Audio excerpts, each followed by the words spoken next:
Welcome to part 7. We're joined by Ken, all the way from Northern Ireland, Belfast. Women loving, men want to be him. Right. Don't forget to click on the link that's pinned in the comment section for our sponsors, Human Nutrients, to take you straight to the website.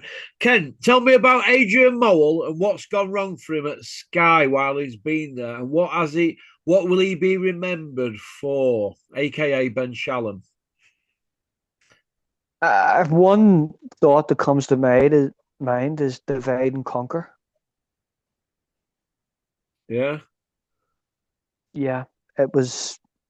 I think how Warren treated him, how Warren got on with him, how Eddie Hearn got on with him was pretty disgraceful. How they all of a sudden were making fights together on the zone and Riyadh season. Then all of a sudden they didn't want to work with Ben Shalom. Ben Shalom, it started off well at Sky with basically nothing. Like they had nothing. Uh, their flagship fighters were Nathan Gorman and Natasha Jonas, QE Fury at the time. Then they obviously started mopping up fighters and signing fighters and obviously turning fighters pro. They actually done really well on a couple of shows. That Liam Williams and Chris Eubank Jr. was the highest viewed Sky Sports Fight Night non pay per view ever. Eubank and Liam Smith obviously drew a lot of money, and they had some pay per view nights. They had obviously, for years, Warren and Hearn couldn't make Canbrook. Yes, I know that Canbrook was probably 5 years too late, but they weren't able to make it. Shalom was, and they were getting a bit of momentum. They were building a bit of momentum, and now where they are, that the deal wasn't renewed because the shows were absolutely garbage come the end. Yeah, it's been shite, hasn't it? I mean, his biggest pay per view was Brook Khan, wasn't it? Yeah, that was really big at the time. It got a lot of publicity. It got a lot of people talking, but they never. I suppose when people don't want to work with you and don't want to do business with you and don't want to back you, it's kind of sabotage within itself. For years, you had the two big hitters. You had Warren, you had Hearn, both on different networks, rival networks. Now there was three networks, was as in the Zone, BT, and Sky.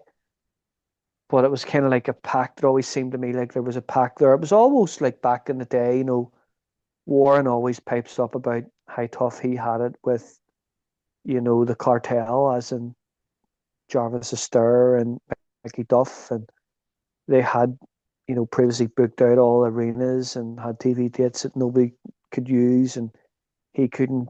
They had exclusive rights and venues, and he couldn't basically get a leg up because of that. And it's kind of almost the same, basically how Hearn and Warren have treated Shalom was basically like the way the old cartel used to get on way back in the 70s and 80s. Yeah. Yeah. What's going to happen to Fraser Clark, Caroline Dubois, Lauren Price, Adam Azim? Obviously, Boaz has jumped ship on it straight away. Every man for themselves, innit?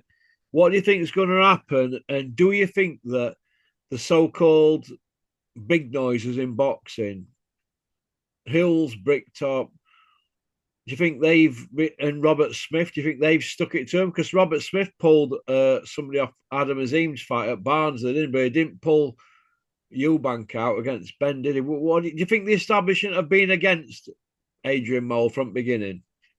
Absolutely. You look at the fines that Eubanks Jr. has been hit with, has been absolutely disgraceful. Where's that money going? As you spoke there about the Adam Azim, I thought it was disgraceful and pulling that guy as quick and last minute. Basically cancelled the whole show. Where did the fighters go? I think Lauren Price has no commercial viability at all. She can't even smile.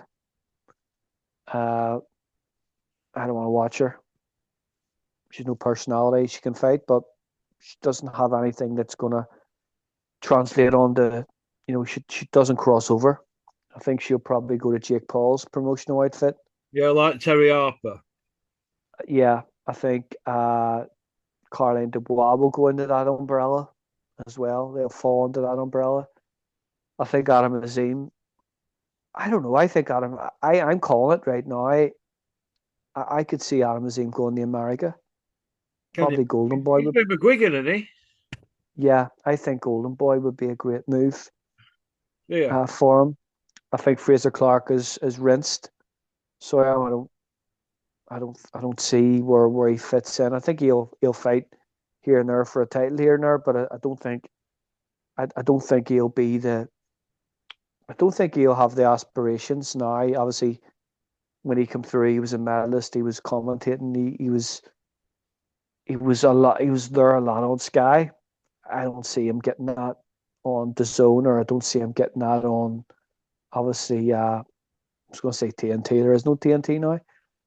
I don't see him getting that now, and the Zone. So you look at guys like Whittaker and all. Robert Whittaker, where does he go? I think he's probably the most commercially attractive than them all. So I kind of see him. I kind of see him going where all the light heavyweights are, and all the light heavyweights are with Queensbury. Yeah, all the best heavyweights are, aren't they? Well, light heavyweight, Light heavyweights as heavyweights, well. light heavyweights. He is a light heavyweight, so I think the best place to take him is obviously with Warren.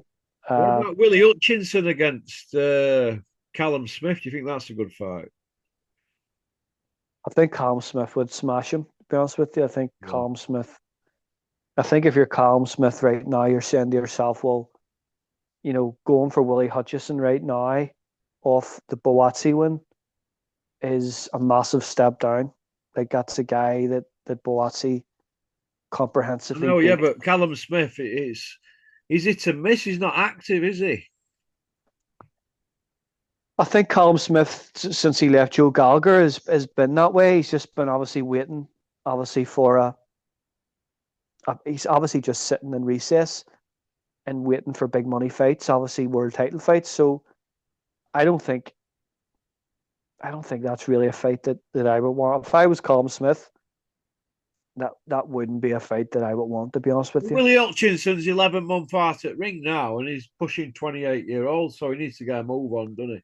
We'll finish off on this then, Ken. Could Horsecock and Bean have helped Adrian Mowell more than what they probably have? Because it looks to me like they've hung him out to dry. Nobody's been coming out to speak up for him, have they, recently? It looks like he's been pushed away, doesn't he? Because he basically got that gig by fluke, didn't he? Right? You don't get Sky exclusive deals after 4 shows. It were always going to end in a disaster, wasn't it? I mean, who gave him that deal? Would it be? Well, obviously Bean isn't there anymore, and he didn't appear back from his leave of absence on Sky, so obviously he wasn't going to help him. He was probably saying, why should I help them? They went for a newer, fresher team. Yeah. That so if you were Adam Smith, if you were Adam Smith, would you go to bat for him?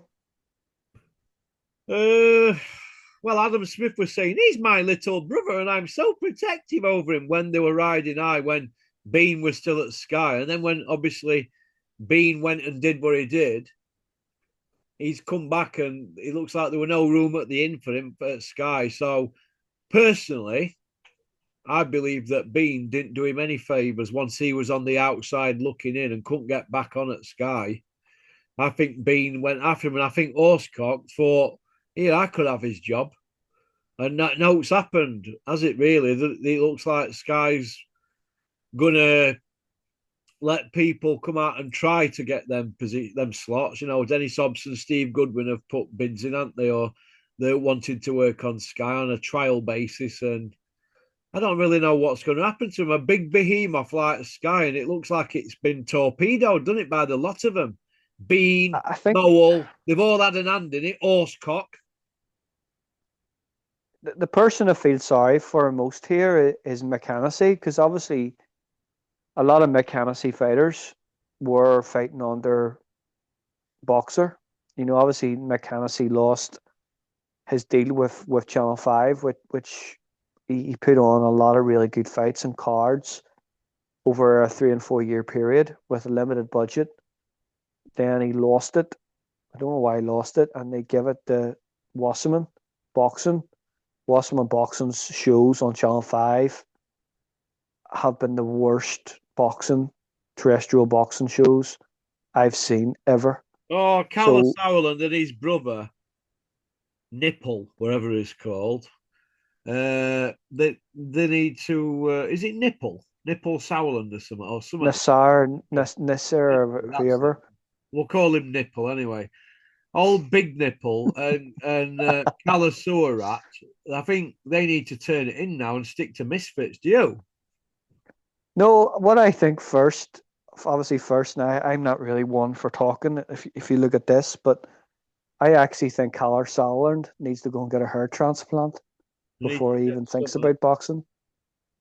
Okay, we're going to go on to part 8, Kent, where we will cover the Muhammad Ali Act with Turkey, and we're going to let rip on this. So I'll see you on part 8, Kent. All right. Thanks for liking or subscribing and leaving a comment. You're going to enjoy this next one. Pop, pop, bang. Don't forget to click on the link that's pinned in the comment section at the top. Booyaka.